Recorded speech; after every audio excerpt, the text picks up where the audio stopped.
Hello, UMA families. I was going through the grade book this morning and I do have some concerns about some grades for students, and so I'm doing another video.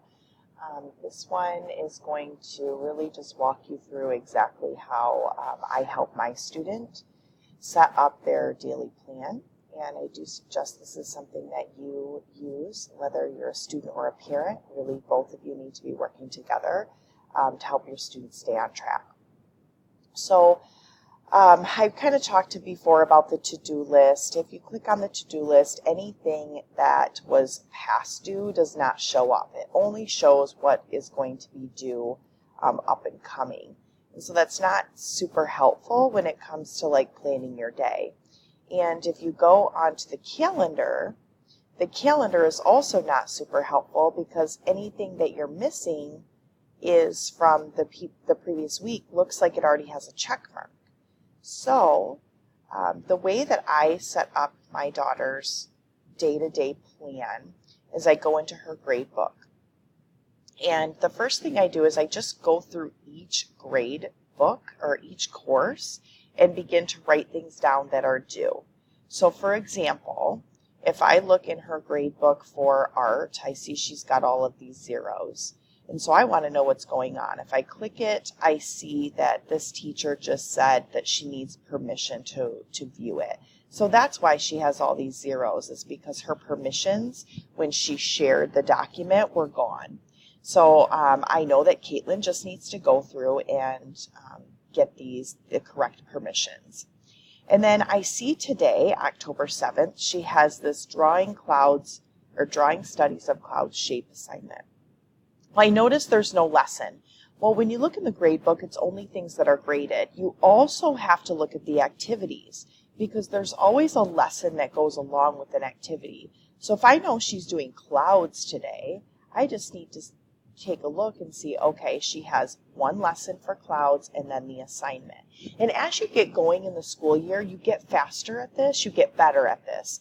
I've just learned it from being in there every night, about 15-20 minutes. I'm in Caitlin's grade book looking it over and getting her set up for the next day.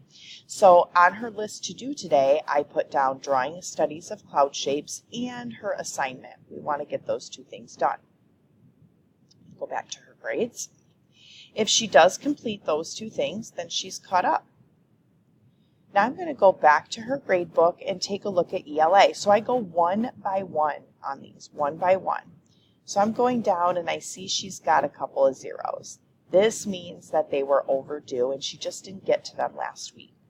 So I know she's behind in 2 assignments.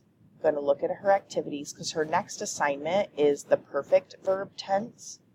So I'm going to go back to her activities. And I can see that she's missing. Now remember, these have green checks because they're temporary zeros. It does not mean the student completed it. It just means that the system says that there's something there in its place. So what I'm doing is I'm seeing what is she missing. I see that she is missing those assignments, but she also might be missing the lesson along with it. So I'm going to write those down. I know that she needs to complete her verb tense assignment and her past, present, and future tenses assignment along with any lessons. So if I go down, I see she's got her verb tense assignment.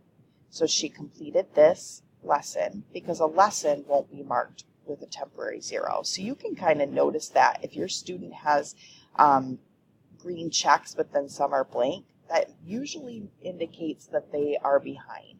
So I know that Caitlin has completed her lesson today. She's working on her assignment. She also has another lesson and another assignment if she wants to catch up today. And then looking back at her grades again, you'll see her next assignment is not due until tomorrow. So I know today Caitlin has a lesson and an assignment and a lesson and an assignment. And if she does those things, she catches up. I do this for every single class.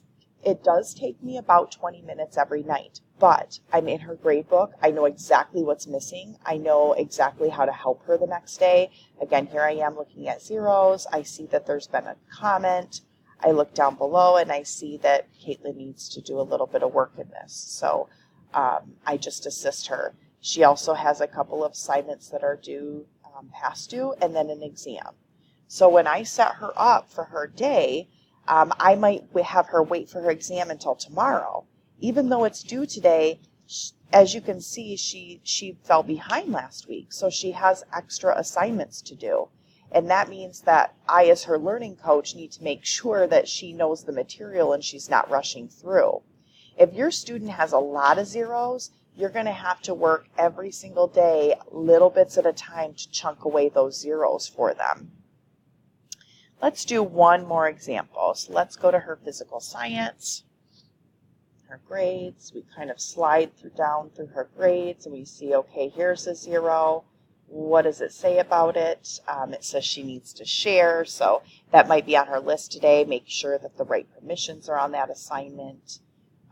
Something not graded. Looks like she got a low score on a quiz, but that's okay. So this is how I'm completing it, and then I'm writing it down every day for my student. Learning coaches, it is up to us as parents, as learning coaches, to really take the role of organizing our students' day. It's really not up to the computer system. It can be tricky. We need to take that active role in our students' education and make sure we know every single day what is due, what are the things that are maybe being turned in that are not being turned in correctly.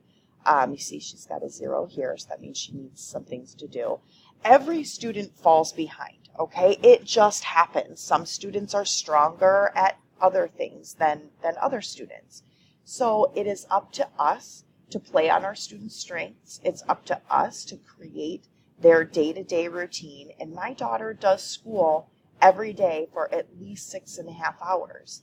And she does get a little bit behind, but then she's able to catch up. We plug away at it, and I encourage you to do the same. Please reach out to me if you have any questions or you need some extra support in this.